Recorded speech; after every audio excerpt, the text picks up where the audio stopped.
USCHO.com. This is the USCHO Week in Review podcast from U.S. College Hockey Online at USCHO.com. A look at this weekend in college hockey and a review of the top news of the week. Welcome to the Weekend Review podcast for Sunday, January 12th, 2020. I'm Ed Trefzger alongside Jim Connelly. This podcast is sponsored by the NCAA Frozen Four, April 9th and 11th in Detroit. For tickets, visit ncaa.com/Frozen4. Well, Jim, on our Game of the Week podcast, we featured the series featuring number 16, Bowling Green, at number 17, Michigan Tech. We talked to Ty Eigner, and it was after 4 losses in a row for the Falcons, a very important WCHA and NCAA implicated weekend. Bowling Green picking up 5 of 6 points against Michigan Tech on the road. You know, what a very incredible weekend and an important weekend for Bowling Green to go on the road and get those wins. And last night, Saturday night, getting in 3-on-3 overtime. And, you know, those points are just invaluable when you really think about how things line up. And, you know, this was a team that I think had played well all season, but the 4 losses that they had in a row dating back to holiday exam break, that weighs on the mentality of a team. So I think getting those 2 victories, even if one of them goes down as a 2 out of 3 point tie, I think that's very important to get 5 out of 6 points this weekend. And we'll see how that helps out both teams in the PairWise as things move along. But one of them that has a big implication for PairWise, moving a team to number 2 from number 1, and probably an implication in Monday's poll, is the split at North Dakota with Omaha, ending a 15-game unbeaten streak and a 13-game home winning streak for the Fighting Hawks. Yeah, difficult to say if anybody will take over the number 1 spot. I think Cornell has a chance. The fact that they tied last night against Union on Saturday night against Union might keep them out of the number 1 spot. I think if they won both games, and it's an easy slam dunk that they move into number 1. I think it also opens up some thought that Minnesota State, which swept Ferris this weekend, maybe that they could jump back into number 1. But, you know, that loss to North Dakota, not a horrible one, but, you know, this is a game that they lost, giving up only 13 shots, 6 goals on 13 shots. So, and then they did bounce back with a good Saturday win. So there's good and bad for North Dakota. I think that they are still in very good position. Any team would like to be anywhere near the top of the PairWise. The fact that they slipped to number 2, not a big deal. They can get right back into the number 1 spot with a couple of wins any weekend. But Cornell, I saw them last weekend. I think they're a very good team. I think that if they had gotten 4 points this weekend, they'd probably be a slam dunk number 1. I think it'll be a very split vote when the ballots come out on Monday afternoon. I think you're right about that because Minnesota State had a sweep. They've been getting some of the votes, 5-0 and 5-1 over Ferris State. So Minnesota State, Ty Eigner, when we talked to him from Bowling Green, just said that Minnesota State is certainly one of the elite teams in Division I right now. So it may be close, and I wouldn't be surprised to see maybe a different number 1 between the USCHO poll and the other national poll. Speaking of the ECAC with Cornell, that 3-0 win at RPI and 3-3 with Union. On Saturday night, also a big non-conference matchup we had mentioned before during the Game of the Week podcast, Harvard and Yale at Madison Square Garden. What a thumping. Harvard wins that one 7-0. Boy, does Harvard need that. You know, I think Harvard's a very good team. I mentioned that. I saw them out in California a couple of weeks ago, and they're as solid as any team is, but they're inconsistent. Because I think they came back from California, lost 6-1 to Quinnipiac, which made no sense at all to me in terms of kind of like pairing games in terms of results, what you expect. But I think that last night, really kind of showed what their mettle is. That's a team that they want to beat Yale. I mean, there's obviously a real rivalry between the 2 teams. And then you get a game like that when you set yourself up to play a rival on a big ice, Madison Square Garden, big crowd, and you just crush them. And that's exactly what Teddy Donato's team needed. That's a good statement victory for them. And I think that Harvard's fine. They will be a very tough team to beat as the season goes along. They skate pretty well. It's just being consistent game to game. That's their biggest issue right now. That drops Yale to 6-9 on the season. Kind of a tough campaign so far for Keith Elaine's squad. They just don't have it this year. I think I don't know if you use the word rebuilding year. I don't know. I don't know enough about that team, and that's so totally unfair for me to say a lot about them. But it doesn't feel like they have it this year. And that's fine. Every now and again, you're going to have to kind of rebuild a little bit. And I think that Keith Lane's team right now is in that boat.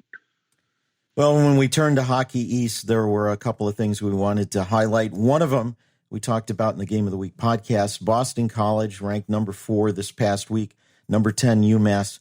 Home and home series, both teams winning on the road. Unbelievable, because both these teams are really good at home. It's been very difficult to get a win out in Amherst for any team this year, and Boston College goes out there and salvages a split. I thought that was a very impressive victory on Saturday night. But UMass getting a win in Boston on Friday, very nice win. That was a 1-1 game all the way. They scored very late, take a 2-1 lead, and empty netter makes it 3-1. Then you would kind of expect, a team that's been awesome at home this year in UMass and in BC, able to go in there and take the win. That's a salvage series. And I think it's hard to sweep. We always know that. It's hard to sweep when you're playing games against the same opponent back-to-back nights. But for Boston College to go into Amherst to do it, that's a pretty impressive win. I'll tell you, that's a character-building win for this team. Take nothing away from UMass. They still have to look at this as a good weekend, that they went on the road and they beat a good team. Sure, they would have loved to have had 4 points out of this weekend, but still a pretty good weekend for both teams. Also in Hockey East, New Hampshire, they are doing a great job at home. 8-1, it seems the record is, beating Northeastern in overtime on Saturday. Listen, I love New Hampshire. I've been kind of bullish on them all season. They have not consistently performed, but the ones that they have performed is at home. I think I don't have it right on the top of the head, but I think it's 8-1 at home. They are right now, and that's a good thing for them, because that's a building that, you go back to when Dickie Millie was having a lot of success there. You didn't win a lot of games in New Hampshire. Right now, teams aren't winning games there, and that's a good Northeastern team that walked in there. Back and forth game, a lot of goals, both sides. 4-4 goes to overtime. You get a random goal, a big, huge slap shot from the point that goes through traffic, goes in, 5-4 win, overtime win. I think it's a nice character building win. I think that New Hampshire beat some good teams. They beat Boston College at home. They beat Northeastern now at home. I wish they would be as good as they are at home on the road. That's one of those things that, if they could just turn their road game into their home game, they'd be a very good team. But I think that New Hampshire's going to be a very tough out for long into the season. Get into the playoffs, they're going to be a very tough team. Well, we're going to take a pause for our sponsor, the NCAA Frozen Four, April 9th and 11th in Detroit. This is the USCHO Week in Review podcast from US College Hockey Online. Every time you show up, every time you make your presence heard, whether you clap your hands or stomp your feet, lead the chant or join the chorus. However you choose to be a fan, you make the game. The NCAA Frozen Four, April 9th and 11th at Little Caesars Arena in Detroit. Visit ncaa.com/Frozen4 to get your tickets today.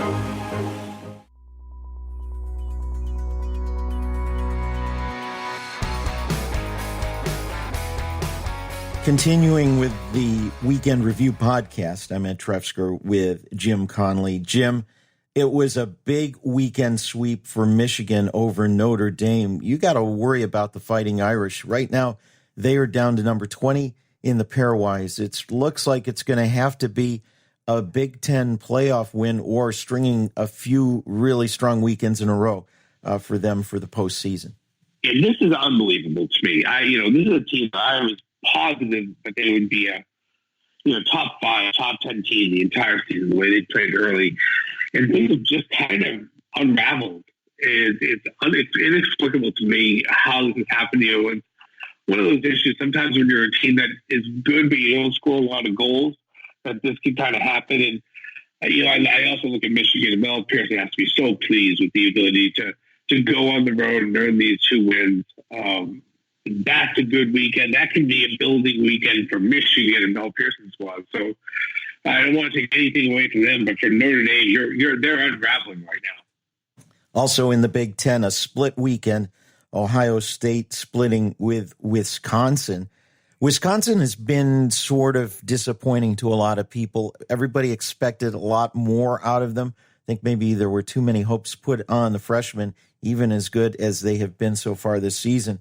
So a good split for Wisconsin. And, like you said before, tough to sweep on a weekend against the same team. Yeah, it really is. They're on the road, Ohio State. That became a pretty physical series. Friday night was a big hit from behind that knocked out Ohio State players with a suspension and all that sort of stuff. There's a lot of emotion probably riding on that series. So the ability for the Badgers to come back on Saturday and earn that win at home, that's a pretty good win for them. Like I said, I think it's just hard to sweep. Especially when you're going into some of these buildings, you're playing 2 games on the road. Give credit to Michigan for what they were able to do going into Notre Dame and doing it twice. But Ohio State, they played very well on Friday night. Wisconsin had a little bit more of the moxie on Saturday. They get the split, and Wisconsin. Nobody's dead right now in the Big Ten. That's one of the most important things. Is that any one of those 7 teams can do a lot. They're right there. There's a very tight standing. So Wisconsin keeps himself alive really by making sure they get 2 points out of this weekend. I should say 3 points. I wish we were the extra point in the standings. In Atlantic hockey, we mentioned the big rivalry weekend, Army and Air Force. Army took 5 of 6 points against Air Force. On Friday, the game went to the shootout, and it went to the 9th round. Nobody put a goal in the first 8 rounds. Finally, Army takes it on the 9th round. But Army, along with a Sacred Heart sweep 3-1 and 9-3 at Mercyhurst, those 2 teams have planted themselves well in front in Atlantic hockey. Yeah, we've been saying it for a little while now that those are kind of the elite teams. And Army, a healthy team, they've been very strong. The Sacred Heart, I just don't know what to say about them. They can score goals, and that's one of the most important things. Kind of disappointing that Mercyhurst has been stomped on yet again. Rick Goff's team, good friend of mine, good friend of the program. Don't love to see them get crushed the way that they did this weekend, but I look at both of these teams, very strong teams. I think that these are 2 of the teams I throw to RIT maybe in the mix as another team.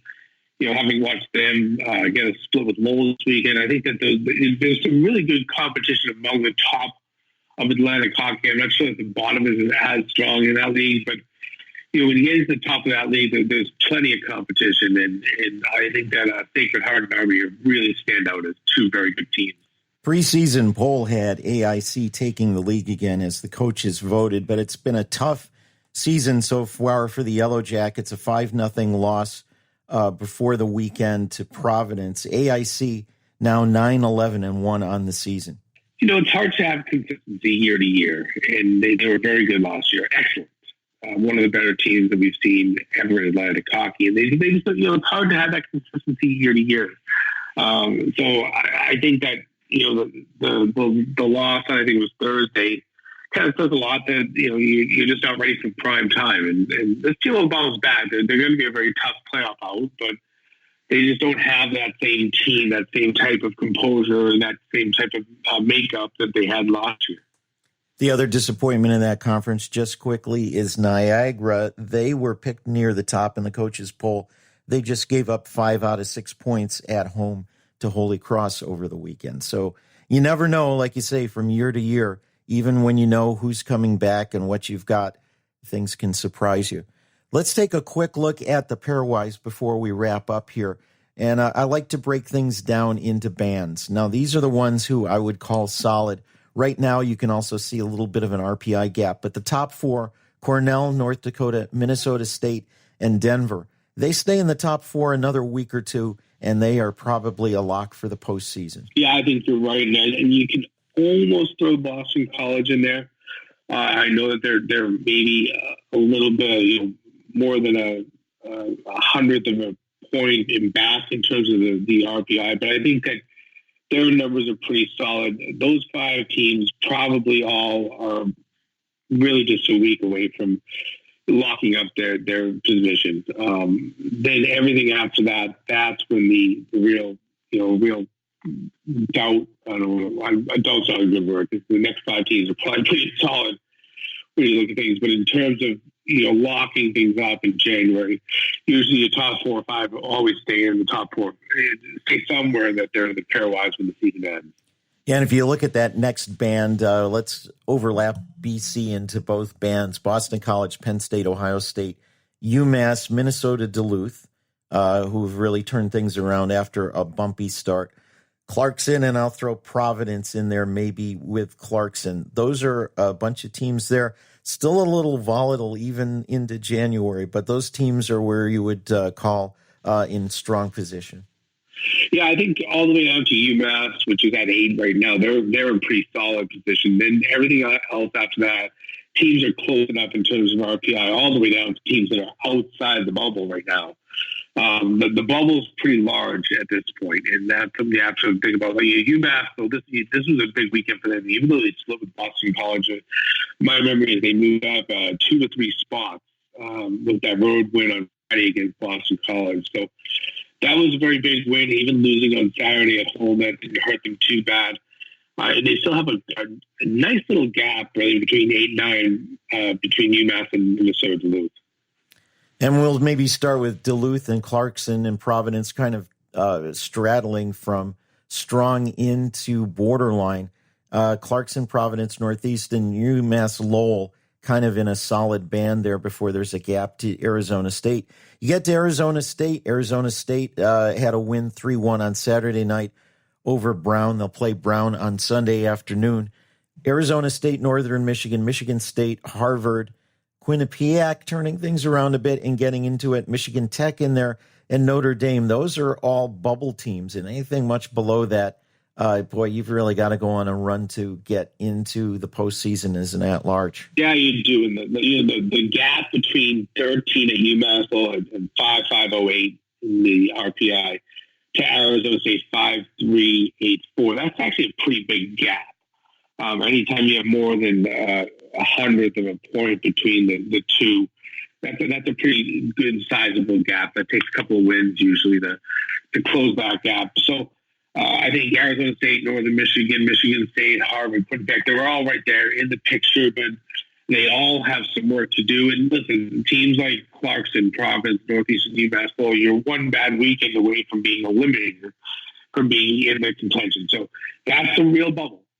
You have one bad sweep where you lose 2 games in the same weekend.